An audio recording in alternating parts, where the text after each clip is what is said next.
Good morning and welcome inside the beautiful Turtle Dome on Cornwall Island in Akwesasne, New York. Pat Gregoire alongside Matthew Carrick and, of course, Steven Stamp for today's presentation of the 2018 Founders Cup Championship presented by JVI Sports Network. We have two teams here today for Game 1, both looking for their first win of the tournament. And both are in completely different situations. The North Shore Kodiaks, in their first season of existence, obviously first time being at this Founders Cup Championship, while the Coquitlam Adanacs have been here for 4 straight years. They're still looking for their first medal since 2007.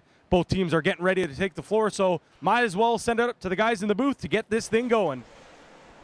Thank you very much, Patty. I am Matthew Carrick alongside Steven Stamp. For those of you watching in Coquitlam, good morning. Hope you're enjoying your breakfast. For those of you watching in Quebec, bonjour and bienvenue at the 2018 Founders Cup. And that's Arena. It. Oh, you were practicing last I've been night. practicing. Yeah, it's the Turtle Dome. For me, yeah, I know. I'm sorry. I heard that going on yesterday, but I did not have the time to practice. Pat did such a nice job teeing up today's game. We'll look at the standings, and this is what's on the line, especially in Group B between Coquitlam and North Shore. They need a win here and hope to do it by, I guess, a bunch. Yeah, I mean, depending what happens between Seneca and Coquitlam tonight. In behind the net, Kodiaks may be a little frustrated. This is not going the way they'd hoped. They certainly are hoping to stay more competitive in this game. Down 7-1. Now we did see yesterday where the Mohawk Medicine Men fell well behind 8-2 after, or 8-1, 8-2 after the first period to the Elora Mohawks, and they actually did a great job of battling back and making it very close for the second and third periods, and that is the goal for North Shore. When you fall behind like this 7-1, less than 2 minutes to go in the first, is try and put a good couple of minutes here at the end, but really when you're coming out for the second, you want to get focused and get on it and think about winning a 5-minute stretch. Try and win a period. That's the start. If you can do that, then maybe give yourself a shot in the third. But still, this is about progress for some of these young teams. There is a delayed penalty coming, and Forselius gets absolutely pounded as he goes through, and I believe we're live. Are we live, Matt? We are. Welcome back. Sorry for the delays. Thank you, everyone, for your patience, and thanks, everyone who let us know. Very pleased to be back on the air. It is 7-1 in favor of the Coquitlam Adanacs. We have 1:32 to go here in the first period, and Forselius is still on the ground. Not sure if you saw that on the live stream, but he was absolutely pounded with a solid shoulder check just as he released the ball. It will be a penalty to Anthony Desmarais. So the Adanacs are going to be on the power play, and boy, Forselius is not looking very comfortable.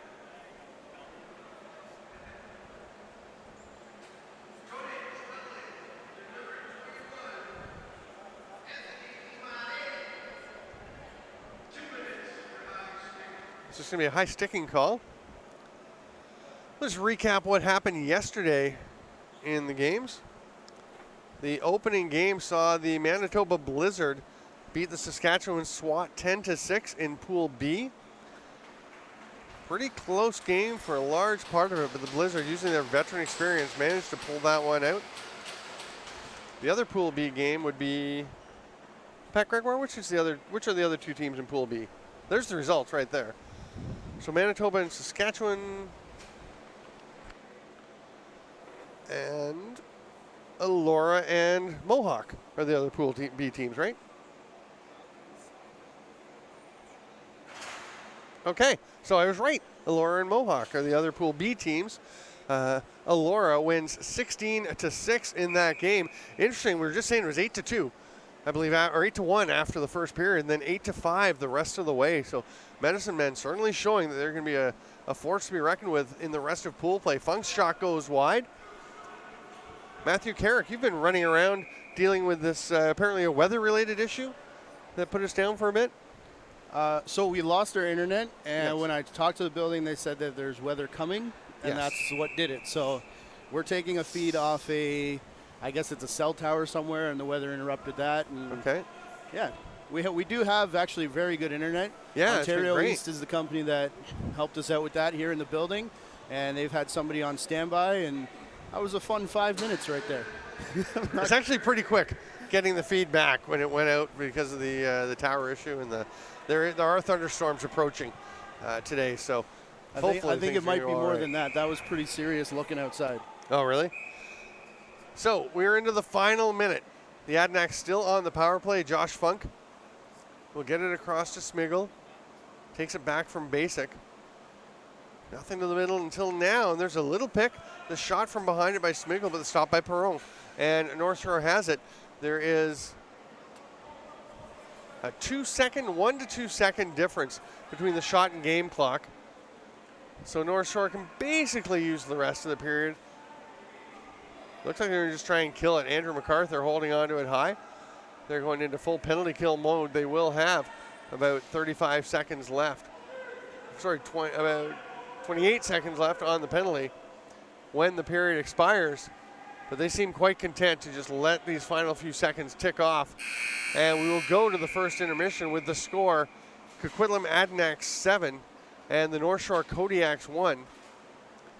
Pat Gregoire is going to go down and grab, I believe, Matthew Smiggle, the captain of the Adanacs. While he does that, we'll give a shout out, because when we were asked to do this, JVI, the one thing that they said was we want to do it free and we want to get sponsors. So our sponsor today is Goalie WLG. We do have sponsors for the rest of the tournament, and we'll have them all day. So our first tournament shout out to our sponsor. We thank the good folks at Goalie WLG for sponsoring game number 1 today. We have different.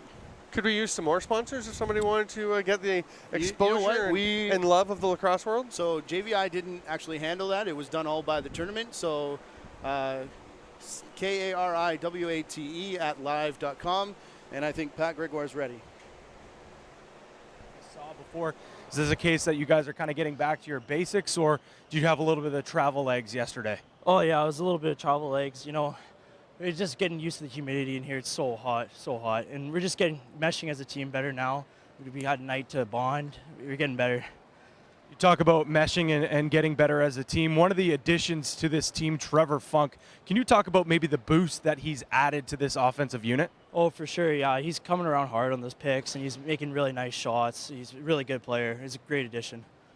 Now going into this second period, I should say, you guys look pretty good on defense and offense. Is there anything that you guys are going to want to fine tune in this second?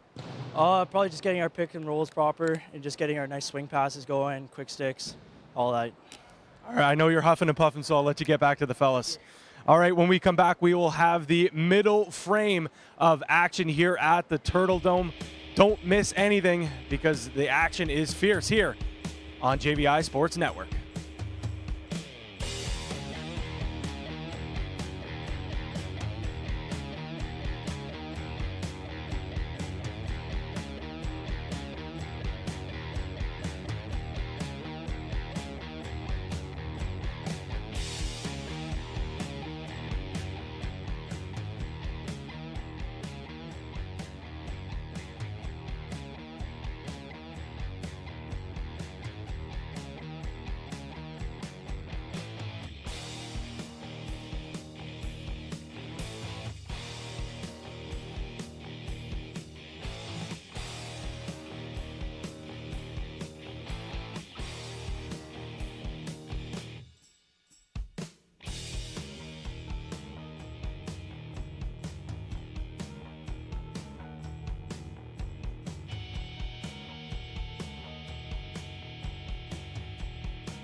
Welcome back inside the Turtle Dome in Akwesasne on Cornwall Island for this year's 2018 Founders Cup Championships presented by JVI Sports Network. We do want to apologize for the technical difficulties with the arena internet, but now we are up, back in action, and live on YouTube. So you might have missed a few things. The Coquitlam Adanacs from BC currently lead the Quebec representatives, the North Shore Kodiaks, 7-1. And it was an offensive explosion for these Adanacs, led by newcomer Trevor Funk with 2 goals and 1 assist. The action has been pretty furious down here for the Adanacs. They felt that yesterday's performance wasn't the strongest that they could have debuted in this tournament, but 7 goals in 1 period, pretty good for the purple and gold. And North Shore, they're looking to continue to build momentum going forward. It is their first year as a junior program, a Junior C program at that. And they find themselves in the biggest tournament in all of Junior B Lacrosse and doing okay at that. So without further ado, the 2 teams are getting back to the floor. We're going to send it up to the booth for Matt Carrick and Steven Stamp. Boys, take it away.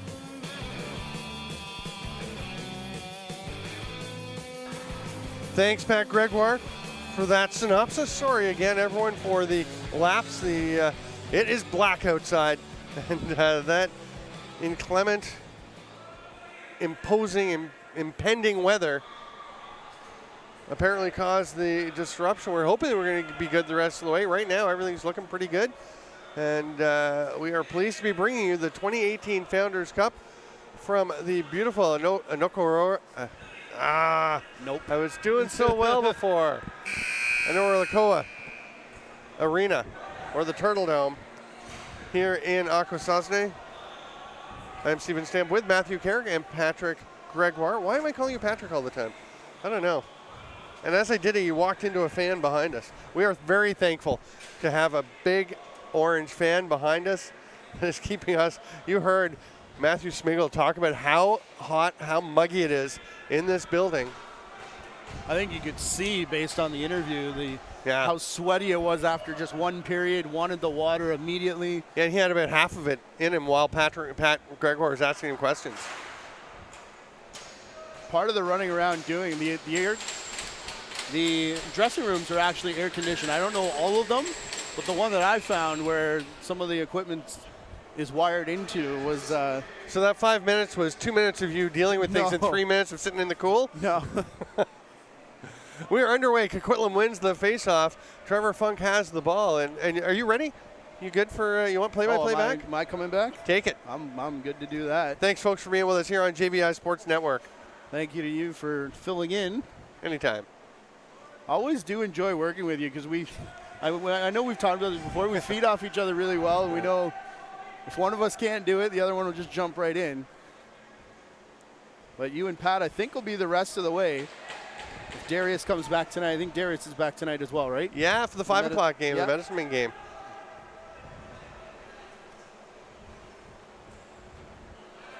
Is that still Edward Perron in net or Felix Antoine Simard? I think it looks like a Simard. They have switched it up. Goaltender and for the Kodiaks there. As Andrew MacArthur cuts to the net. Another shot, and dropping down over top is Roman Rose.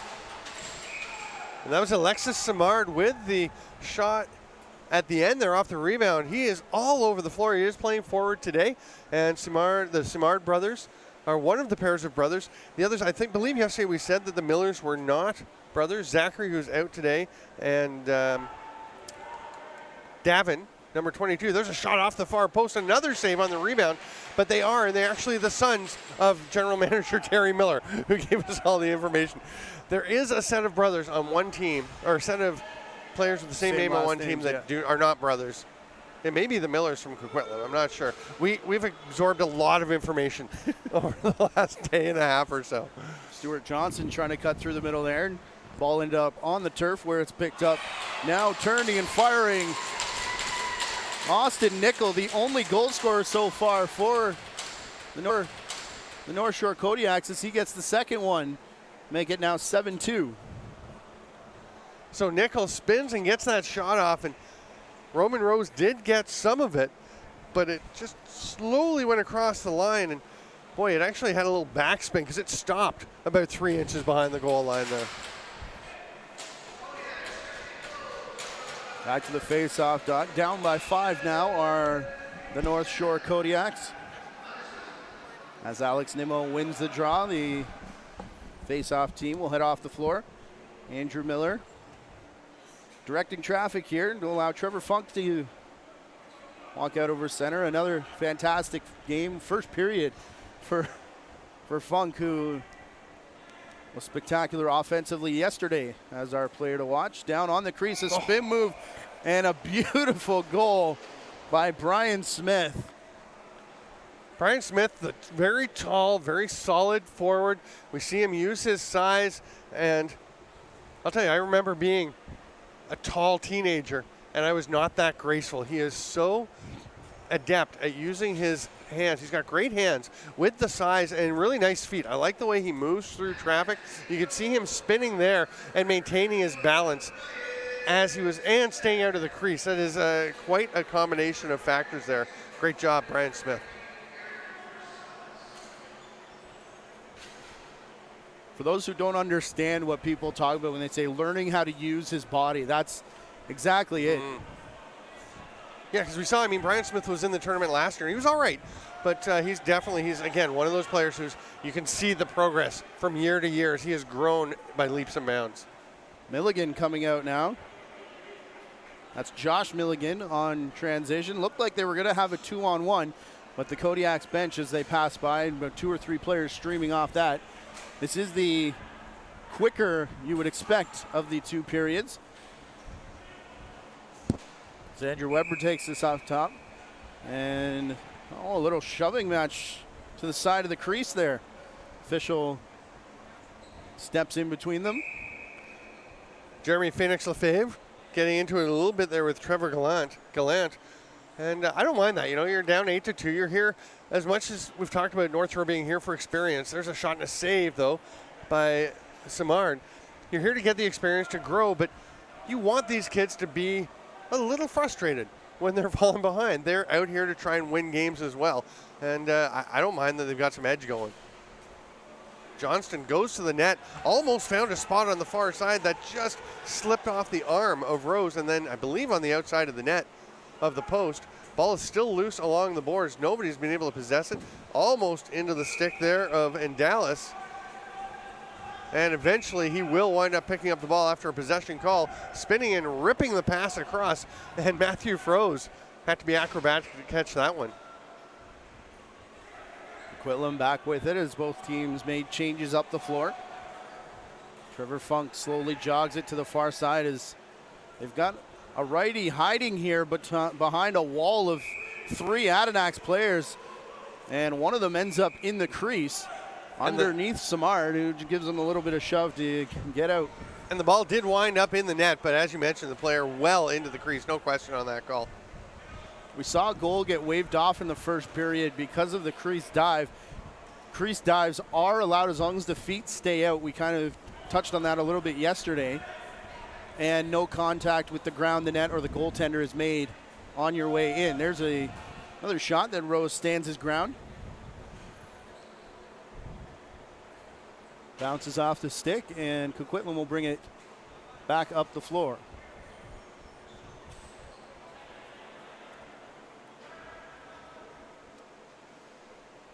One thing that I did see a lot yesterday doing the game, people wondering about North Shore being in this tournament. A lot of midget players. They were in the Junior C circuit last year. Well, they're in the Junior C circuit this year. Yeah, that's what I meant. Sorry, this is their first year. Yes. Shot off the shoulder cap there and made it all the way to the division semifinals, conference semifinals. I'm not sure what they call it in Junior C. Lost to the Peterborough Lakers, who last night captured the Meredith Cup. So a very impressive first season for them, albeit at the Junior C level. But this being a Junior B tournament, I think it has a couple people scratching their heads a little bit. But we always see maybe 1 or 2 teams in for development purposes. I don't know what the exact wording is. I think that's fair. Development, growth, trying to build things, get experience, and but also to come out and compete. I don't think there's any question that they want to go out and win games. And I'll tell you, they think they've got a shot at getting a win. Their coaching staff and the players they didn't come here to lose every time they step on the floor. They want to try and get a victory. Absolutely. We're not talking Filipino diving team here. They're Filipino diving team. They're invited. YouTube that. Okay. There's some people that'll get the reference who I didn't love the know reference, but because the Philippines are actually quite good in field lacrosse. Not diving. Okay. But it was in, I think, an Olympic qualifier or something, invitation thing to grow the sport in that country, but obviously shouldn't have been there. This is a case where this is a very skilled lacrosse team that has a spot in this tournament, and I personally believe anyways. And all but 2 of these players are back next year. And we've talked about players on the Seneca War Chiefs, on this Coquitlam Adanacs team, on various teams, and the growth you see from year to year in junior age players. A year at this level makes such a huge difference. And just wait till you see North Shore next year. They're not done this year, but wait till you see them next year. I'm excited. I want to go to Winnipeg and see that tournament. And there are, when you talk Junior B, there's a lot of players in this tournament. This is it for their junior lacrosse career. Mm-hmm. So for these players, when you talk about that 1 year, again, some of these are midget players where they have about 5 more years, 4 or 5, to grow off this experience. And branching out into the province of Quebec as well. And one of those is Alexis Simard at the top. Number 9, keep your eye on that kid. I really like what he does out on the floor. Quick stick opportunity. That Rose read well. Coquitlam does come back in transition though. 8-2 lead here for the Coquitlam Adanacs as we play with 7 minutes left in the first period. We did have a slashing call to Coquitlam, so they go to kill the penalty here. And something that it took us in Ontario a bit to get used to, the shot clock turning off. As in Ontario, we've run it all season long. A 2-on-1 developing. 1-on-1 as Briere comes in. Nice job by the defender. And the trailer, Matisse Couillard, holding his ground in behind the play. Great pickoff, though, by Mikhail Briere, who got dinged up a little bit, fought back. He's shown some resiliency, and he took off. Obviously, the speed not impeded too much. Briere, another guy who had a really good game yesterday as Coquitlam puts their 9th in behind. But as you say, a lot of skilled players that you can just see. Yeah, lots of promise. Yes. And Brian Smith last time had to wend his way through traffic and spin and juke and jive, and this time catch, rip, back of the net. Simple, short-handed goal for the Adanacs. Eric Forselius just walked off the Coquitlam bench. He's headed back to the training room underneath. So we hope everything's okay there. Well, I mean, he's the one who took the... that's what I mean. Yeah, the big hit earlier and was on the carpet for quite a while, so hopefully Forselius will be all right. The trainer did not go with him, which is usually a good sign, but it may just mean that he may take the rest of the day off, given that there's 2 more games, probably 3 for this Coquitlam team. Bouncer off the shoulder of Rose, a bit tough to handle. That should have been a reset. Should have been a clear reset, I thought. As it rolled along the goalie's jersey. Yeah, intercepted now by Coquitlam though. And Matthew Fries is going to go for a run, and he shoots it off the shoulder of Simard and into the corner. So the non-reset call doesn't hurt either team, but definitely interesting down there.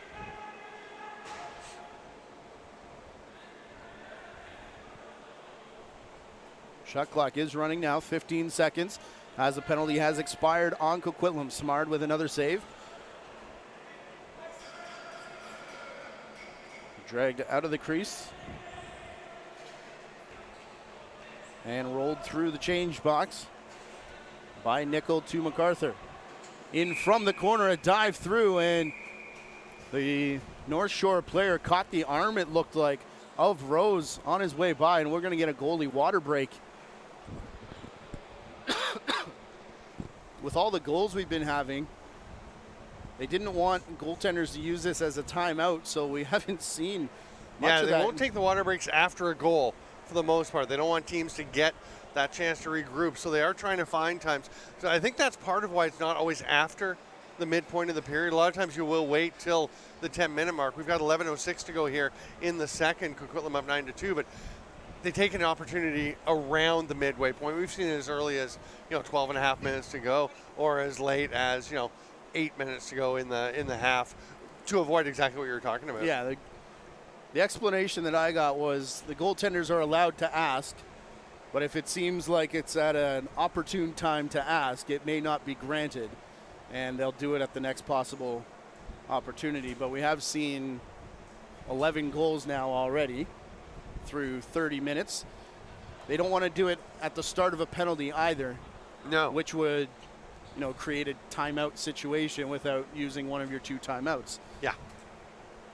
Is basically the justification for that. So we saw Coquitlam just come off the penalty kill, and we've seen a save without a goal. So Rose takes the opportunity to go and get water, which is it's much needed. Yes, it's already hot, and like we said, with the weather system rolling in or through, the humidity was some fierce this morning. We're hoping it'll break. Oh, yes.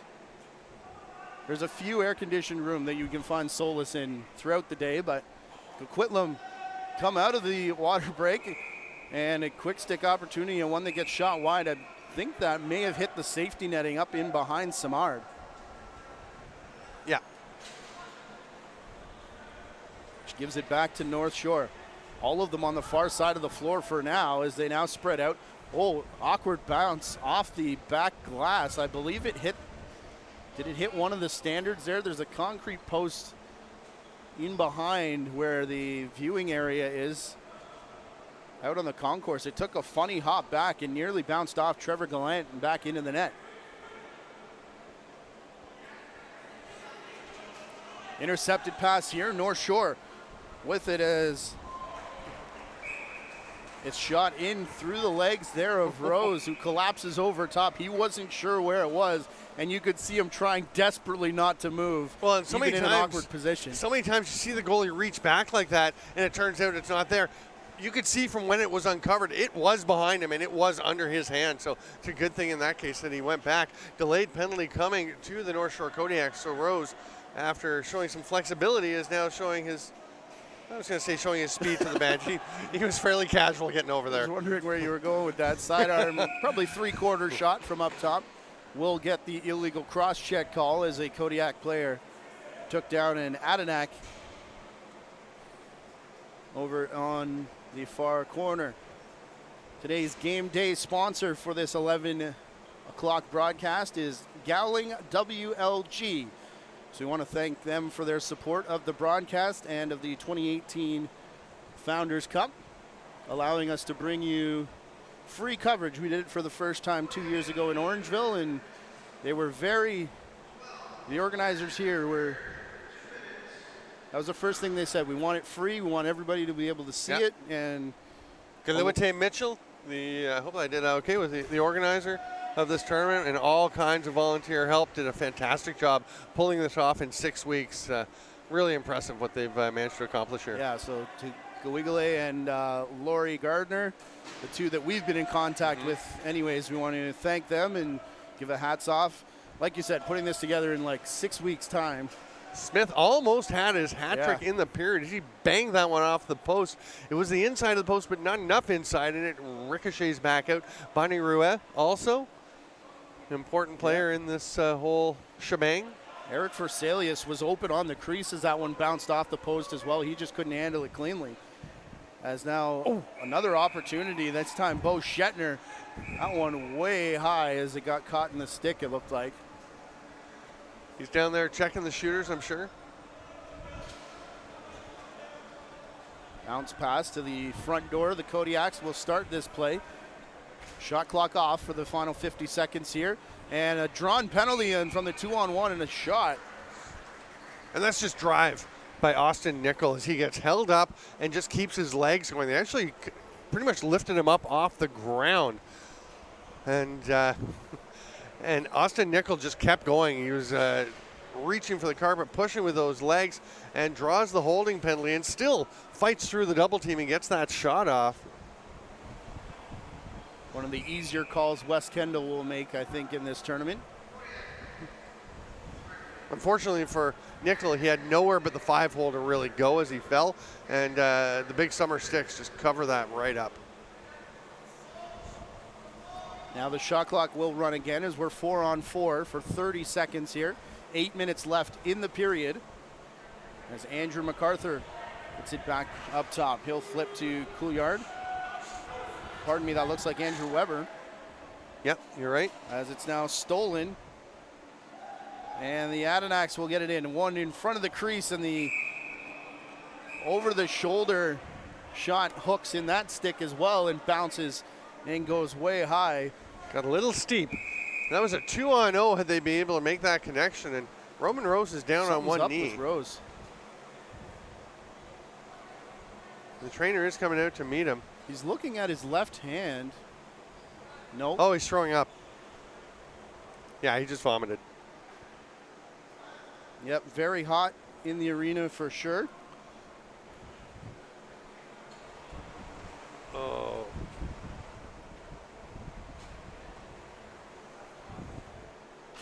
And when people get dehydrated, they, like we said, very hot in here, and the quick recovery time as well. Like we said, Rose didn't play yesterday. Gordon Bowden is getting his gear on, ready to step in. He has the uppers on. And he had a great game yesterday for Coquitlam. Fantastic in net for BC in that 12-5. Even though it was a 12-5 loss, it was still I thought a great game for Bowden. Roman Rose, it's a real shame for him. And you can see how upset he was as he left the floor. But just nothing he could do about it at that point. And he's been playing very well. I mean, North Shore in the first period really didn't challenge him a whole lot, but they've been coming on. And we talked about this last night in the Elora Mohawks versus Mohawk Medicine Men game where it was 8-2 actually after the first period. Pat Gregoire and I were just talking about it. 8-1 or 8-2. I believe it was 8-2 after the first and then 8-6 the rest of the way. Finished up 16-8. And Pat, are you on? Why don't you jump in with us? Why not? You got your mic there. I'm looking at you as we speak, so you might as well be part of it. And might as well. Such an impressive response by the Medicine Men as they got used to each other and got rolling and played very tight. It was, what, 8-1 in this game after the first period? 7-1? 7-1. 7-1, so it's 2-1 for Coquitlam through 12 minutes plus in this second. That's a huge improvement by the North Shore Kodiaks, and that is far more important than what happened in the first period. You don't want to have a 7-1 first period. You don't want that to happen. If it does, you need to respond, and this has been a great response by North Shore. It's been a huge response, and I think they're playing the way that they've played all year, and especially we saw yesterday when we saw them best. And that's fast, furious, pushing the ball in transition. Mind you, they haven't been converting at the rate that they were yesterday. Right. But regardless, they're going out trying to pick off those passes, trying to score off on the rush. We talked about it all yesterday. They have so many athletes out the back door that, maybe they don't have the offensive presence out the front door. Well, they make up for it with those athletes that can run the floor. Yeah, they're going to need, if they're going to score more goals, they are probably going to need to get some in transition because I think the offense is something that can take a little bit longer. We saw their power play work pretty good as well. Yeah. Yesterday, so. It's just when you are as young as they are and you have, you can do some things on offense, teams will adjust to you. Fayez Bardai is, a very solid coach. This Coquitlam staff know what they're doing. They're going to make those adjustments. And you've got to make the adjustments back. So there's Alex Simard up at the top. And they're going to go back door. And sorry, Matthew Kerrick, we've shut you out here for a minute. That's fine. I'm enjoying watching the game.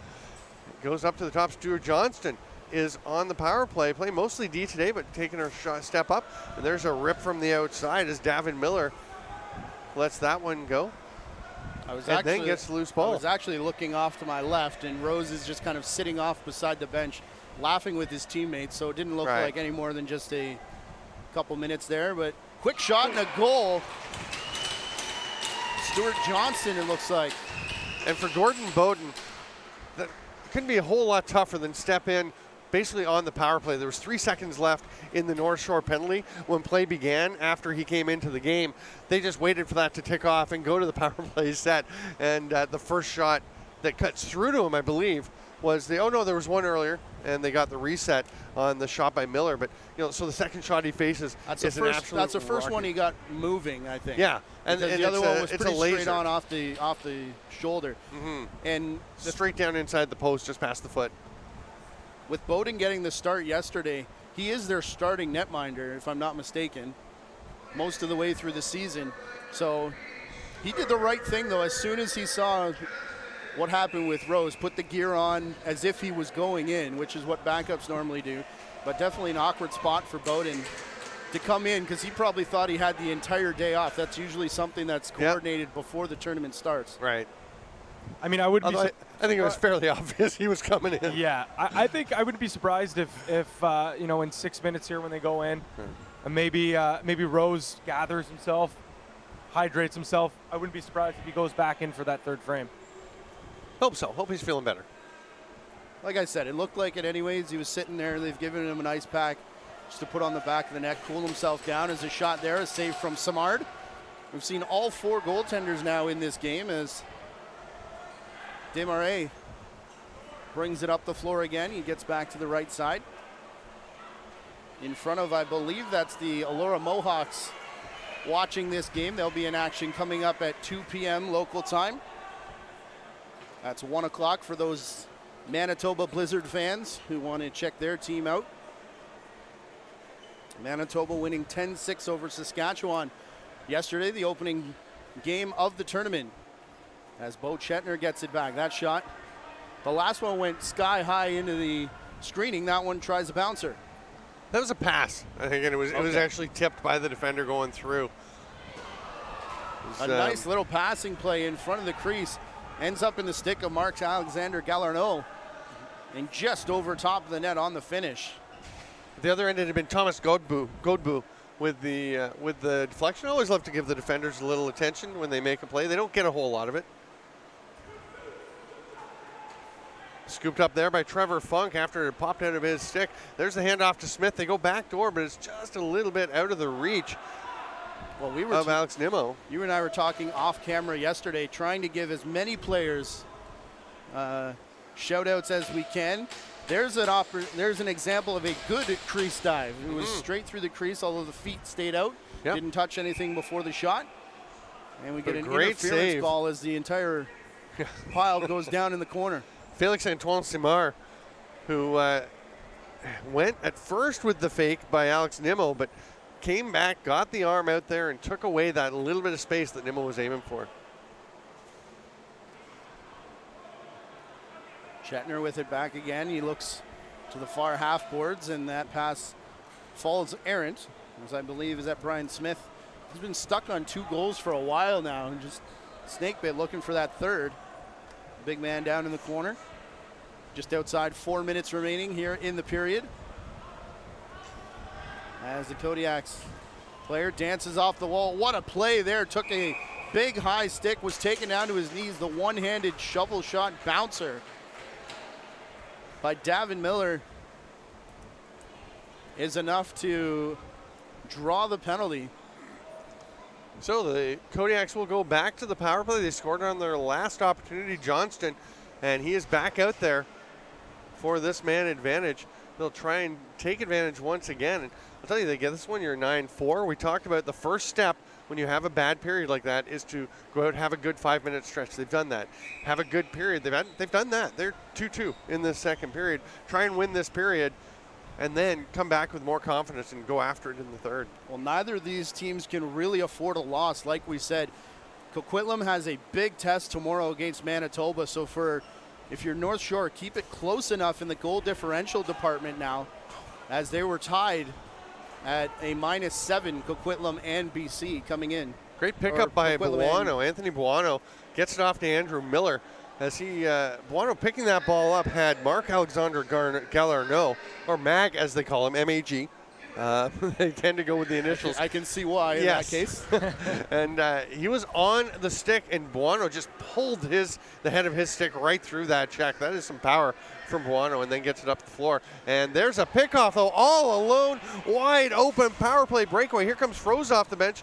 A peek at it from Briere, but nothing doing to stop him. He rips that sidearm. What a play by Mikhail Briere. We saw him score a breakaway goal earlier in the game. Did he score in that one? I was just going to say, I think Briere yesterday, I'll have to go back to the stat sheet, but he had 4 or 5 huge opportunities yesterday, and it just seemed like he was snake bit. But we saw him blazing up the floor multiple times yesterday, and it's great. Second breakaway today, and that was put home with authority. That was the Brad Self shot. That sidearm that he takes all the time, and I always think with no wind up. No wind up. It's just a little sweep. And the thing is, I always think they know you're taking that shot. Why don't you try something else? Well, he scores with it like 40% of the time, or 30%. Do it. I mean, they're so accurate, Brad Self, and that's just a great replication of it, or emulation of it there by Mikhail Briere. Love that play. Starting to become one of our favorites up here in the booth. I don't know if we're allowed to have favorites necessarily, but fun to watch for sure. Mikhail Briere, who again, a lot of development to go in his career and long way to go. So keep an eye on that number as well. And that makes it 9-5. The scoreboard is incorrect up on the in the arena here, but it was 9-4 already, right? You've got them written down there, Pat. I am missing 1 goal, so. I've got 2 for Nickel, 1 for Briere, 1 for Johnston. And I don't know if I missed one. It's possible. That's what I have right now. So it's possible that I'm wrong. Actually, it's highly likely that I'm wrong. No comment. Yeah, because it was 9-3, because it was 2-2 in this period. 100%. They're right. You're right. I'll just stop now. Thank you.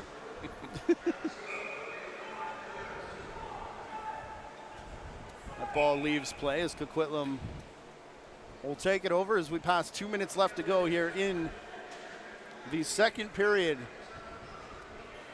North Shore has shrunk the lead down to 9-4. As Coquitlam out of the corner, a low shot and down, and looked to be hurt a little bit. It was Trevor Funk who now gets back up and takes the middle spot. There's a shot from Smith as Funk looks for the rebound that doesn't develop. Pat Gregoire heading downstairs. Chat with a North Shore player at the intermission as we get a timeout. I believe it's Davin Miller that's going to be joining Pat down on the floor, and the North Shore Kodiaks have taken the timeout, and you know that their coaching staff is thinking the way we are. Let's try and get one more and get back into this thing. Right now, they are up 3-2 here in the second period. 9-4 overall for the game. Well, like I said too, if we check the standings down there in Group B, Coquitlam and North Shore tied with the goal differential, and Coquitlam has a big matchup tomorrow against Calgary, pardon me. Right. They played Seneca yesterday, yeah. So Seneca versus North Shore. I mean, I think we're looking at the other match in terms of the one that's going to mean more in terms of this group. But both teams here today definitely needing a win between Coquitlam and North Shore. Seneca-Calgary will be a good matchup. That's our primetime match tonight at 8 p.m. local time, 6 o'clock for those of you in Calgary that wish to tune into that one. And 5 o'clock in BC if you're looking for the competition in your group.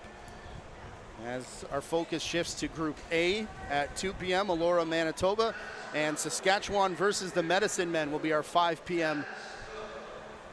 matchup here on day number 2 at the 2018 Founders Cup. Kodiaks still going 5-on-5 set here. Way too much time, about a minute and a half left in the period to think about pulling Felix Antoine Samard. And that's their one timeout permitted for the period.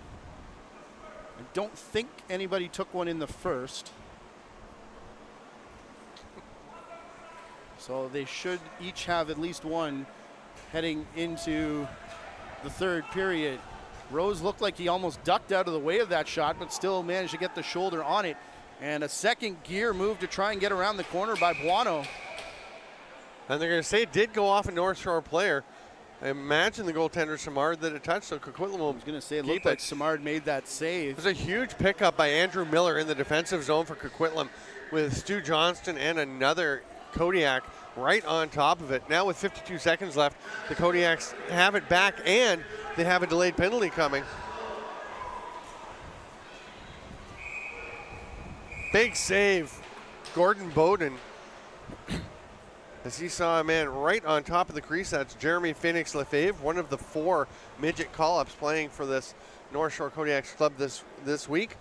Just 3 of them in today. Alexis Simard, number 9, Phoenix Lefebvre, number 6, and Terrence Chaillet, number 19. And they will go to the power play. 43.4 seconds left. So they've got that amount of time to try and take advantage. If they do not, and there are no other penalties, they will have the minute 17 left in this third period when they come out to kick things off. And about 12 minutes to go and discuss what's going to happen when they come out. Stuart Johnson up top. Spin move, far side, Davin Miller. Tried to send it back, but the high man had slid down below the defender. It hits off the defensive stick. Coquitlam gets it back. Once again, it's Andrew Miller that grabs that ball. Boy, he was super impressive last year at the Founders Cup, and you're seeing some of the things he can do in a very quiet way. You don't always get noticed, but he is just picking off balls, picking up the loose balls in traffic and getting out of that traffic. That just seems to be the way Coquitlam operates out there. I don't know what it is, but last year at the Minto Cup, there was so many of those guys. The only name I can remember off the top of my head was Eli Salama at last year's Minto Cup. Just quietly, just a great defender, doing great things and helping the team. But Coquitlam really just seemed to come up with all those great defensive players. They do. And, it's a solid system, top to bottom, like you said, all up through the minors and, up to the Junior A team with Pat Coyle heading the show. And a little tease, we got a story coming out from Brian Shanahan previewing the Minto Cup. And go check it out, because among the tidbits, a certain Coquitlam well-known coach may be back on the bench for the Adanacs in the Minto Cup. Go to ilindoor.com. When I get a break and a chance to post Brian Shanahan's story, you'll be able to see that. Well, between games are, I think, 5 o'clock, right? That's when Darius is in? Yes, I'm going to have the 5 o'clock game off today is the plan. So should be up today at some point. So if you're not enjoying this, come back at 5. Coquitlam back underway here. They are man down, so their shot clock is turned off. They'll keep one back over the restraining line just in case. Now the clock will run, but it's a non-factor with 4 left in the period. Up top, and a really good recognition and a high slide there by Thomas Godbout to make sure whatever the play was didn't get off. And it remains a 9-4 lead for Coquitlam after 2 periods of play. They'll also have the power play for a minute 17 coming out, and we'll see if it's going to be Bowden or Rose. They're discussing right now over who may come in. A few chuckles down there. Again, the Elora Mohawks lining the glass as they get set for their 2 p.m. matchup against Manitoba. The thing as well we haven't talked about is North Shore, about an hour's drive from here, they're staying at home. Mm-hmm. So even though they're the closest team to the tournament, other than the host Mohawk Medicine Men, they're driving the farthest to get to the games. That was a missed opportunity. 3M Innovation should have sponsored the tournament. Oh, my goodness. Anyways, Pat Gregoire downstairs. We'll send it to him now. I believe he does have Mr. Miller. Go ahead. Thank you very much, Matt. Joined by Davin Miller, usually the captain of this Kodiaks team, but can you maybe explain to the viewers what you and the coaching staff decided to do for your 5th-year player, Stu Johnson? Yeah, well, Stu, he came in this year with us. He's been a huge help. He played at McGill, so he had a lot of experience. He also played in P and Junior B. So he was one of our more experienced guys coming in, but obviously, as he mentioned yesterday in his interview, there's kind of a language barrier. So he didn't get the chance to wear the C this year. But we thought coming in, it was his last tournament, his last chance in junior, so we thought we'd maybe give him a chance to lead the team and have some fun doing it. You know, very nice touch. But back to the game here. First period, you know, you guys kind of didn't have the game that we saw in the second, or in the first game, I should say. But second period, much better effort. Back to your basics. What do you feel like was the big turning point, and what did the coaches say to you guys to get back on track? Well, I think coming in here, we were playing against the Adanacs, who are obviously a legendary team in Canada lacrosse-wise, and we're a new franchise here. So, boys, I think we're a bit intimidated coming in. So coaches told us to calm down, get back to the basics, play our game, and I think that worked a lot, and we went out and won the second period. So hopefully we can get a few more in the third. Now, you talk about being a young team, a few midget APs, 4 to be exact. How impressive have you been with those guys being able to come here and compete in the best lacrosse in all of Junior B? Oh, it's crazy. We've seen them grow since they've been playing Pee Wee and Tyke, and it's just been incredible to see their progression. They won a bunch of tournaments with a midget team in Ontario, and just this year to see them step up. They finished their midget season last weekend at provincials, and to see them with 2 days break and come back in the lineup and just do great things for us is incredible to see. All right, Davin, I'll let you get prepared for the third period. Best of luck. Thank you very much. All righty, third period coming up. We'll see if North Shore can close the gap here, facing, like he said, one of the most legendary teams in all of junior lacrosse. We'll have third period action here on the JVI Sports Network.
Welcome back inside the Turtle Dome here in Akwesasne on Cornwall Island for day number 2, game number 1. The first period, a little bit lopsided, we'll say, for the Coquitlam Adanacs, but things have certainly turned around for this young new program, the North Shore Kodiaks. They won that second period and got the score to 9-4.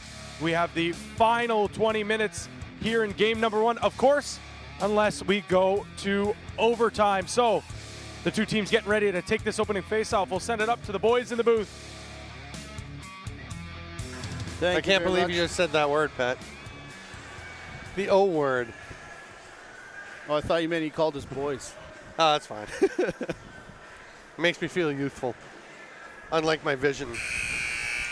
9-4. We can tell you the two goaltenders who finished the second period remain in the net. Felix-Antoine Simard and Roman Rose for Coquitlam. Gordon Bowden. Oh, yeah, my apologies, Gordon Bowden. I still have Rose circled on my sheet. That's I looked down. Oh yeah, okay, and you just really like his name. I do. Roman Rose. It's a cool name. Kodiaks will go right to left here in the final frame, as they did in the first period.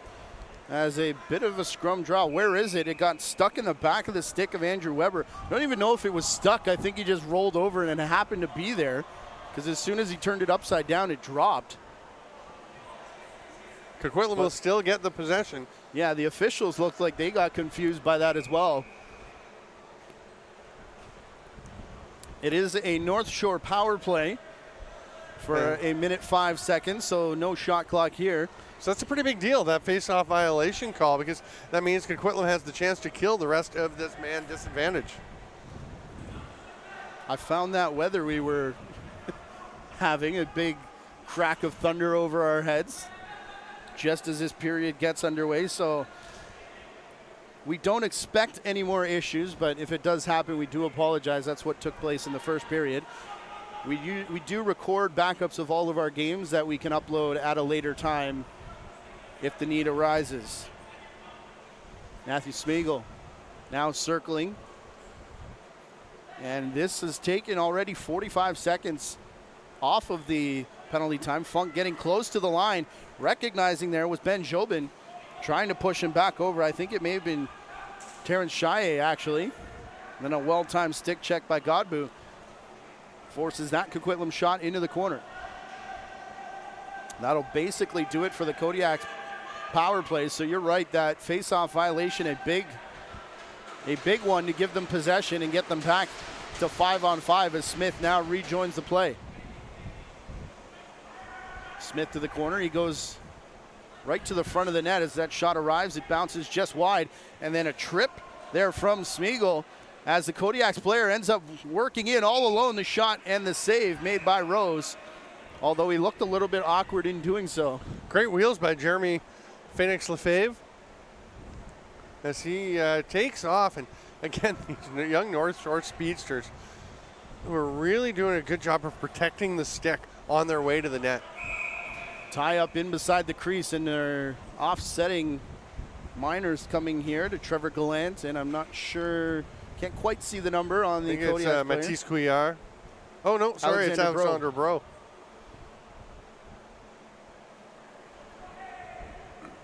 So a new rule now is that when they're both high sticking calls, 2 minutes each, and it used to be that the last team that took a penalty, the other team would get possession, but now it's whoever had possession of the ball at the when those penalties are called. Now that may just be the NLL rule.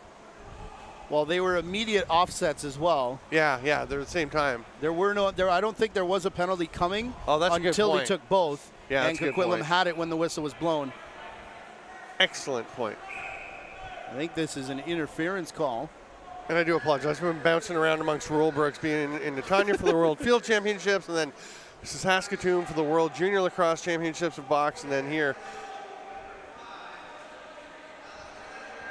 Davin Miller. Imagine being the refs that have been doing all those. I know, right? Yes. Shoulder save as that one flips up, and a hard hit. The Kodiaks player goes awkwardly into the end boards. We're going to get a cross-checking penalty as Marc-Alexandre Gallarneau, is now getting up on his own. Trainer trying to get out there quickly, but he is up and walking off as we get a illegal cross-check penalty. Looked like they were discussing maybe check from behind, but I think the initial signal was cross-check. Oh, no, it must 4 be minutes from behind. So Brady Georgette will be off for 4 minutes. That makes it a 4-on-3, which is so much more dangerous than the 5-on-4 typical power play. So the Kodiaks will have a minute 23 with this 4-on-3 advantage. And even if they score, they will stay on the 4-on-3, which is a really big opportunity for them. Nice patience by Stu Johnston to not take that first look. Didn't look like he had the angle he wanted, so he keeps moving the ball. From the corner again, he looks again. There's the shot and the save made by Rose. Again, another one where he looked like a little late reacting, but the body was in position. As they bring it back in again, here's Nickel looking for the hat trick. Couple players in this game sitting on 2 goals and have done so for quite a while. And Andrew Miller coming once again. Oh, sorry, this is actually Sam Mandalis, who comes up, and that was a really nice play in on the crease. If you don't get called for the hold, it's a good play to limit the opportunity to shoot there and what he was able to get on the ball. Couple high checks here from Shy 8, chasing the man into the corner. Again, this is a 4-on-3 in favor of the Kodiaks, so rag team out there once again for Coquitlam as a breakthrough in behind, and Adam Noakes, the intended recipient, picked off, and the Kodiaks forward going for a run. Matisse Couillard. Felix Genet picking that pass off. What a great job to slip into the lane. And they do get it into the offensive zone. The simultaneous penalties have expired, so we're to the 5-on-4 power play now for another 2 minutes and 30 seconds. North Shore would really like to get one on this possession. But the low shot stopped by Gordon Bowden just about got through the 5-hole, but he got enough. Stuart Johnson taking it, looked like 12-6 angle. It looked like it was over the shoulder. As now the shot clock turns off again for Coquitlam. A lot of time to do something with 2:05 and a lot less room on the floor than when they were down here previously. As Trevor Funk around the corner, gets in a little extra shove. He's going to go all the way around the crease. Now puts the brakes on, turns back. No play there, so he'll one-hand it field style all the way back to the line.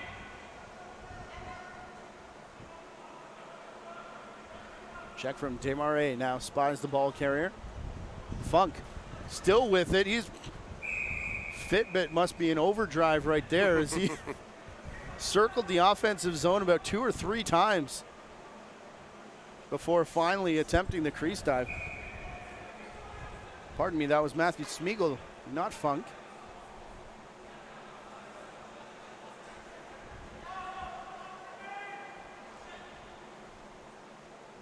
Chetner with it. He's got Smith in front. Chetner decides to take on the double team by himself, though. And now Chetner running for cover, and he draws the holding call as Jeremy Phoenix Lefebvre. He's up there with Blaise Bilecki on the all-name list, name team here in the tournament. Jeremy Phoenix Lefebvre. Penalty coming to North Shore. It's a holding call against Phoenix Lefebvre. So despite his strong name game, he's heading to the box for 2 minutes or less. We're 4-on-4 for minute 6, as that is what's left in the Georgette. Second in the back half of his double minor. Just going to quickly chime in on the all-name team. We're going to have to do that. But Tommy Thomas has to be there. Tommy Thomas is pretty good. That's a strong handle. From the Mohawk Medicine Men, if I'm not mistaken. The all-alliteration team. As Smith has it back. The one thing with this Coquitlam rag team, some people don't like the 30 turning off. It didn't there as we're 4-on-4, but a lot of movement in their set. It's not the typical Mark Stainhouse, John Grant Jr. stand there and get hacked for 2 minutes. Mark Stainhouse would run around and get hacked and then get along the borders. John Grant Jr. literally would stand, He's well padded on that right arm of his, and he would welcome the checks. He's just, I'm stronger than you are. You will not get the ball from me. And he was right. And both those statements were 100% true. Absolutely. Pass lifted out. This will probably put Coquitlam on the power play here, as there's 5 seconds remaining in their initial penalty as Smith brings it over the line. 15 seconds left in the shot clock. 13 and a half left in our third period, as the North Shore Kodiaks trail by 5 here. Still not enough to put Coquitlam, as old Samard made the save. It rolled out the back door, and Smith was there. But Terrence Chaillet jumps in and scoops away with that ball. Saves a at least scoring chance. The swoop and scoop. Right now, Coquitlam, as we said off the top, sitting at a -7. Both teams sitting at -7 in the goal differential department. So coming into the game. Even with the +5, they're -2. You'd like to see it around 0 or positive if you can, but just to be a little on the safe side in case that becomes a factor. The Kodiaks doing a nice job hanging with, as Pat said, when you think Coquitlam Adanacs, a legendary name in Canadian lacrosse, for more reasons than just the fact it's our nation spelled backwards. North Shore hangs on to possession.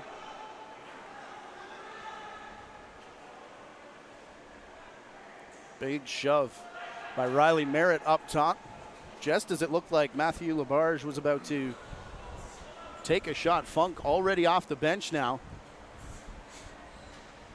Coquitlam looked to have figured out this opposite side benches deal. As we saw a few teams yesterday, I don't know that we actually got too many men penalties, but there were definitely a lot more transition opportunities. You could see some teams very tentative. The pace in that Saskatchewan-Manitoba game, as they tried to figure that and a few other things out, was a little less. Here comes a run from Alexandre Bro, just after eating a shot right off the lower leg, and now he limps off to the bench. Definitely feeling it, but didn't show any signs as he took off running, sensing a breakaway opportunity. Yeah, he's one of the 2 Eastern Townships players on this team, along with goaltender Edouard Perreault.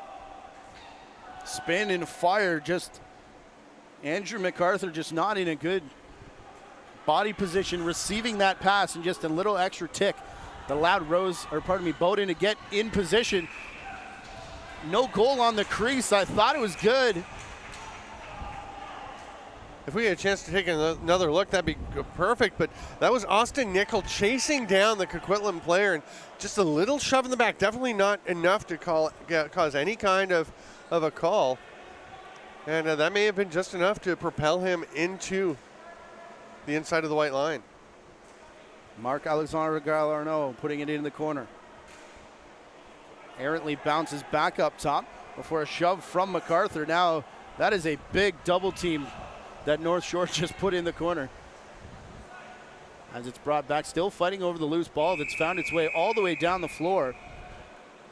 And a slashing penalty behind the play will put Gallarneau in the box. He was the one that went down in the corner off that hit. Looked like he was holding his shoulder. So the fact that he's still back out there is good. These teams do have, I'm counting 4 scratches aside. So we talked about Saskatchewan yesterday. No scratches in their lineup, no subs coming into the tournament. And I just want to touch on the hustle there by Jeremy Phoenix Lefebvre. He got down, got a great angle on that loose ball along the boards, and got himself a chance to get the ball back for North Shore. And to see that kind of work when you are trailing in the third period of a game, that is, again, one of those signs that just looks so good for the future of this North Shore program. Stay with us today at 2 o'clock. We'll have Elora versus Manitoba. At 5 o'clock, the Saskatchewan SWAT versus the Mohawk Medicine Men. And then at 8 o'clock, the Seneca War Chiefs and the Calgary Shamrocks. Right here on JVI Sports Network. Free live streaming of the 2018 Founders Cup. As we said, that's the one that has the implications probably the most on this group as we head into the final day of pool play tomorrow, where Coquitlam faces Calgary Man, that's going to be another big one tomorrow at 2 o'clock local time. What's that? I think 11 in BC and noon in Alberta. Don't have Siri to help me at the moment. Bouncer off the backboards, and a nice recovery in the quick shot by Stuart Johnson. Johnston really stepping up again. The fifth-year junior who has meant so much to lacrosse in the area. And you can see he just fights through. Oh, wait, you can't see that. Now you can. He fights through. Or he gets it actually after the fight through by Andrew MacArthur along through the double team along the boards. And Stu Johnston picks it up. And again, he normally wears number 22. Davin Miller was the captain wearing number 3. And they decided to switch those jerseys so that Stu Johnston could be the captain for his outgoing Founders Cup. He's already committed to coming back and helping coach this team next summer, and what he is passionate. I talked to him yesterday during the game. He's passionate about what he wants to happen in Montreal with lacrosse. Yeah, and he's staying in Montreal obviously this summer. Went to McGill doing some summer courses, so this kind of just came about. He still wanted to play, played before for the Kingston Junior C team, and figured, you know what, I'm in Montreal, I might as well play. So good thing he did make that decision, because he would have never ended up here at the Founders. 2 goals here at a big game yesterday, if I'm not mistaken, as well. So doing his part in his outgoing year. They have one other graduate too, one other overager. Do you know who it is? I guess Davin Miller, but I don't believe I don't Davin's believe back. it is. One of the things we're going to try and do as the tournament progresses into the next couple days is give some shout outs to the players who are finishing their junior career here in Akwesasne. Just one for Coquitlam in between the pipes with Bowden. Yeah, so Bowden. Nice save there by Felix Antoine Simard. And recalls as they are killing the final few seconds of this penalty, once again, that was a shorthanded goal by Stu Johnston. And it pushes the lead down to 4, so now a -3 for Coquitlam in the aggregate goal differential category. And we've only seen 1 goal in this third period, haven't we? I think that was the first goal, right? That was it, yeah. Wow, and we are 12 minutes, almost 12 minutes in. Although for North Shore, their aggregate goal differential would go down to -11 as it stands right now. So looking for more in the final 8 minutes. Although their expectations, to be fair, weren't that high coming into the tournament anyways, but to have any hope, you'd like to see them close the gap just a little bit more here. Davin Miller pushes back to Jobin on the far side. Jobin shoved into the crease and down hard. Bowden immediately grabs his right leg, and we're going to get a conversation over in the crease. It looked like a shove, and Bowden immediately went down, and hard contact into the left leg that was planted. And Bowden is prone and not budging much. He starts to get up now, not looking very comfortable. And do we have any idea of how? Now there's Roman Rose. He's going to get the equipment. Yeah, I think he's getting his gear, getting ready to go back in. He has been not wearing his uppers, which is a great idea when you've had some issues with the heat. Bowden laying on his back with his helmet on his belly. Here's a look at what happened, as it does look like a shove. And in the crease dive, looks like he was trying to get out of the way, but the shove forced him in, and it made contact with the left leg. Officials are talking. It doesn't look like there was initially a penalty call, and that just, oh my. Ooh. And he's reaching for his knee before he hits the floor. But is up and putting the helmet back on, testing it out. Rose has got the uppers and the jersey back and is stepping on the floor.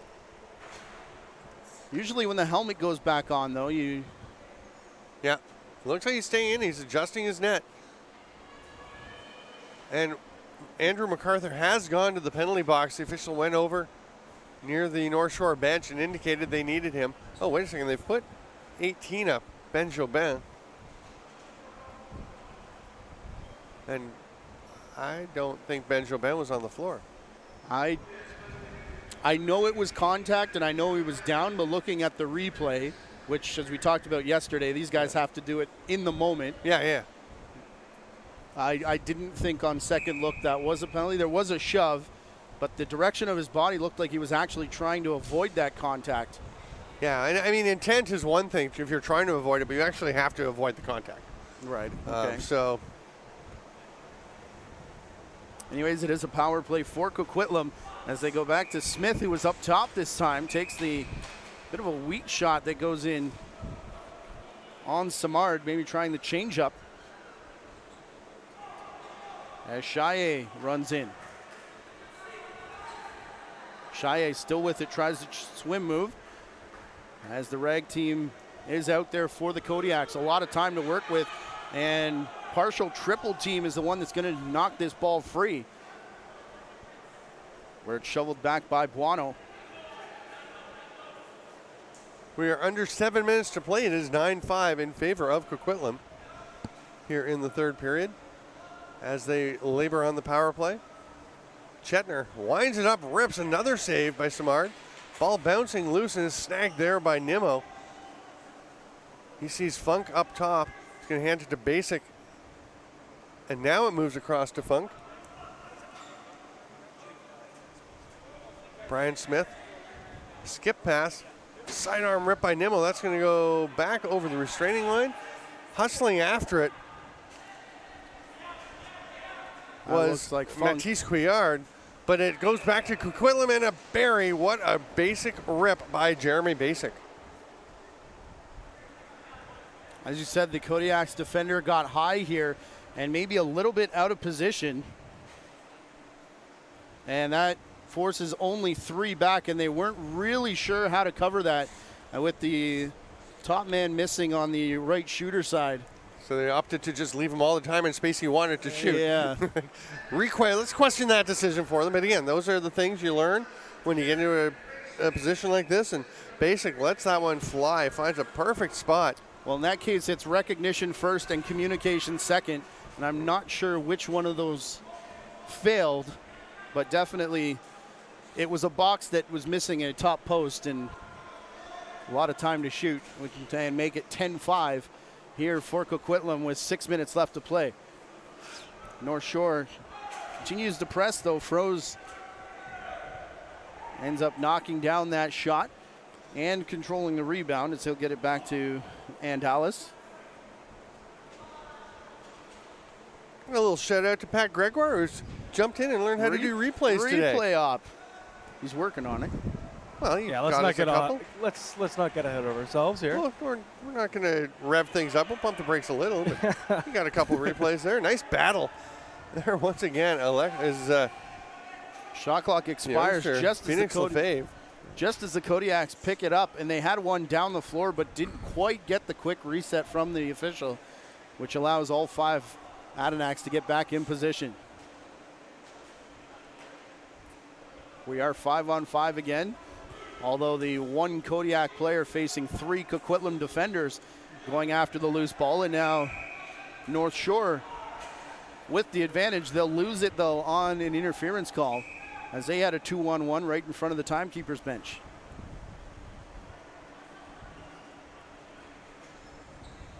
Jeremy Basic, the most recent Coquitlam goal scorer, to Andalis. He rips, fires, and snipes. And how about the Selly game afterwards? And Simard did not see that in the least. He just turned his palms up as he was completely screened on that. But what a rip by Sam Andalis, who's stepping things up in his game today.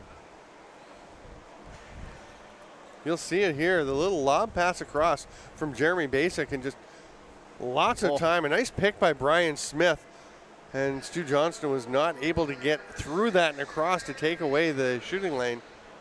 I wonder how much of that disbelief from Simard was, if we look at that, it didn't look like there was a space to shoot at. I thought we had a good angle, and just how did that go in? It's a good point. As opposed to, why was there so much traffic in the way? There's no way he saw it, but I didn't see space for it to go in. And Dallas again. Oh my, where did that one find a hole now? That's almost a replay of the previous one. I guess that one you can see space over the right shoulder just a little bit, but my goodness. Couple straight snipes from outside now. And what Coquitlam's done, we talked goal differential before. They've narrowed it back to 7. The lead here, 12-5, which would give them an even goal differential. And I think Coquitlam's called timeout. I don't know if they've asked them to put the pedal down here. The last couple is they're starting to get more shots from outside, and I think this is Coquitlam's timeout.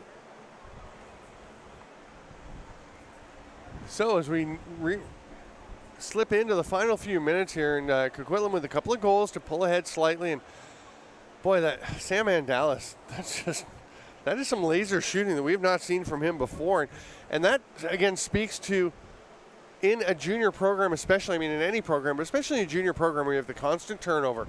Every 5, you have 5 years in your career, players are aging out every year. You're having to replace players, and guys come up and they're young players in the system. They don't get the reps, they don't get the opportunities they will later because they have to grow, they have to develop and mature into their game. And then when they get opportunities, you see guys take off, and that's not in any way anything against the way that things were run. It's not that they should have been in there in the first place. It's just they're learning, like Aaron Rodgers behind Brett Favre saying, they're seeing the guys ahead of them who are up there doing it, and then they get their opportunity and they're ready. And Sam Andalis was just, that was fantastic. Well, we kind of talked about that, Pat and I, when we did game 1 yesterday with Saskatchewan. The fact that the Saskatchewan SWAT Junior A team had such a good year this year kind of hurts the Saskatchewan SWAT B team we're seeing here with the move up a couple years ago, but still looking for SWAT to be pretty good here in the tournament as they played Manitoba yesterday. And what is going on now is the Coquitlam player sheds his gear in a couple of punches. The North Shore player wants none of it. Yeah, I know. Anthony Desmarais just shakes his head at Trevor Gallant and says, "No, we're not fighting. You can rip my helmet off, but I'm not going." Not sure what led to that. I would say it's probably not so much the success of the Junior A SWAT this year that led to some of the struggles for the Junior Bs. It's the fact of their existence. Yeah, right, that they were created 3 years ago. Yeah, that was my point. Yeah, and I think it was Pat that made the point yesterday.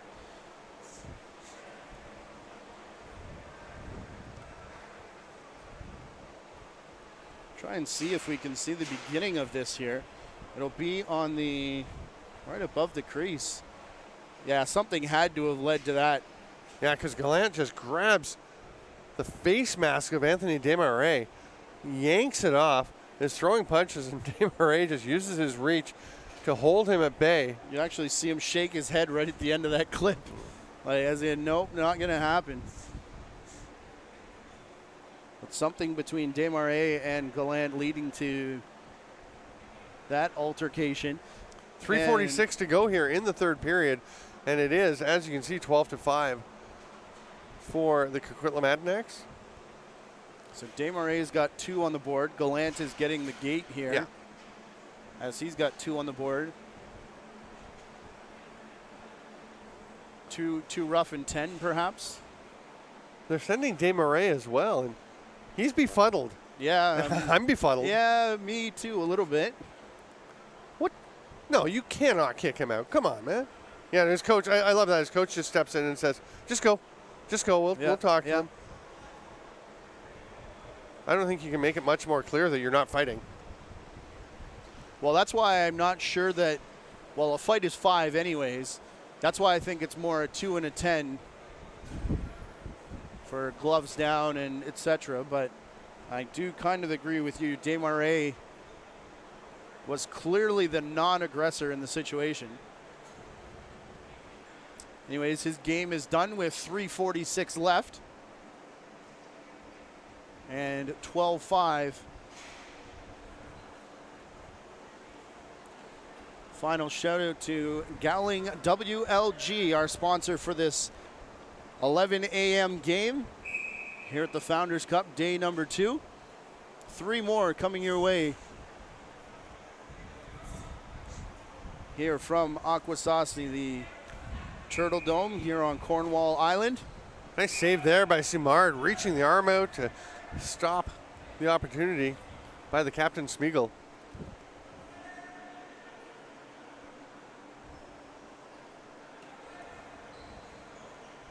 Kodiaks on a bounce as they're up top now. We are 4-on-4, which means shot clocks are running. The penalty boxes will open with about 1:20 left in regulation time. It looks like Coquitlam Adanacs are going to go 1-1 here and still be in the hunt for that. Remember, top 2 in each pool advancing for the chance to play for gold on Saturday.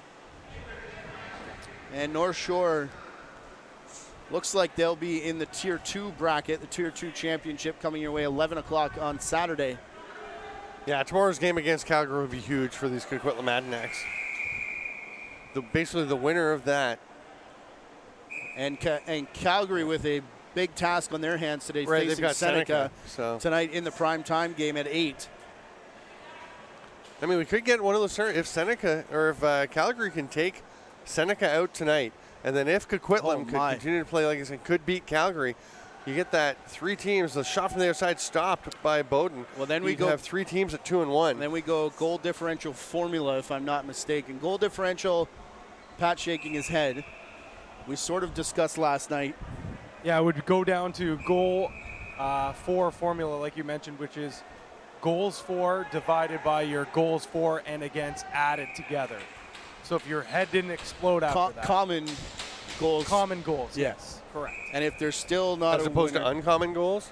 Or just within those 3 teams? Against those 3 teams. Okay. Correct. Common opponent goals, yes. Okay.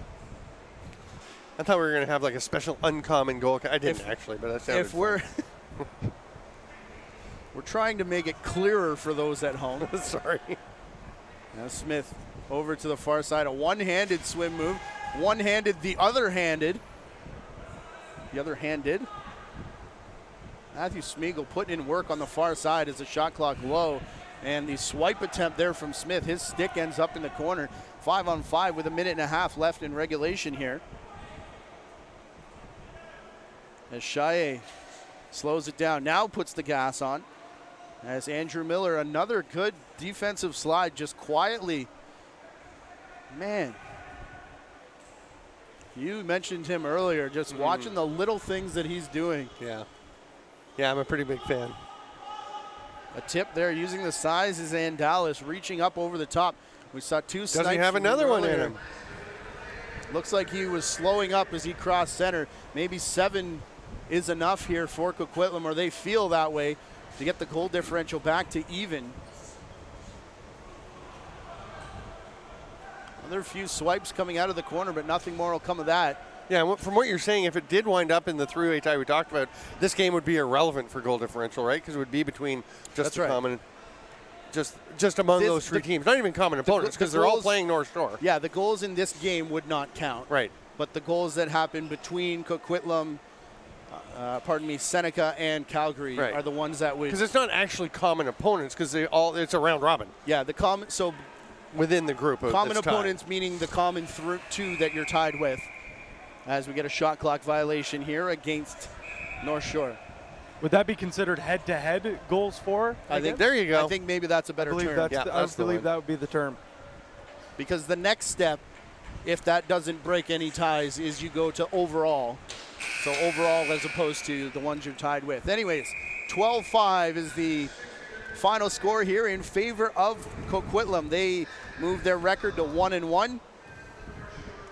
As the North Shore Kodiaks drop to 0-2, they'll be a -14 for the tournament going into the final day tomorrow, having to face the Seneca War Chiefs at 5 p.m. local time. We'll have that for you here on the JVI Sports Network. Coquitlam Adanacs, as we said, at 2 p.m. tomorrow local time, 11 o'clock in BC, noon hour in Alberta is your schedule for Thursday here in Pool B concerning those 2 teams. But coming up here, local time is 1:07, so about 50 minutes from now, give or take. The Elora Mohawks will face the Manitoba Blizzard in our second game of the day, second of 4. Of course, stick around as well for our players of the game from both sides. Some tough choices, I would say, on both sides. You have Stu Johnson, who had a couple of goals. Austin Nickel as well. Yeah. I believe, Andelis, some good defensive play. Transition, had those 2 big snipes, and there you go, Stu Stuart Johnson announced, and I'm all for that.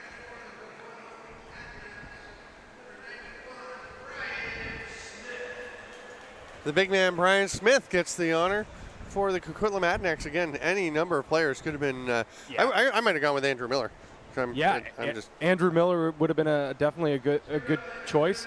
He didn't have his best game yesterday, but today was more. That was more Miller. what we were expecting, exactly. Right? He was a bit quiet yesterday, and for a guy who's a quiet contributor, he was still quiet yesterday, but today definitely in there and in the thick of things. We got less than an hour to the next game, so let's go.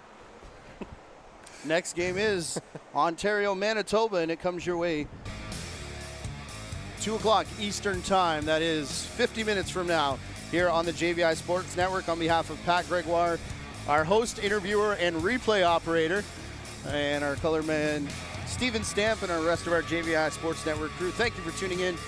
We'll talk to you again in about 50 minutes time.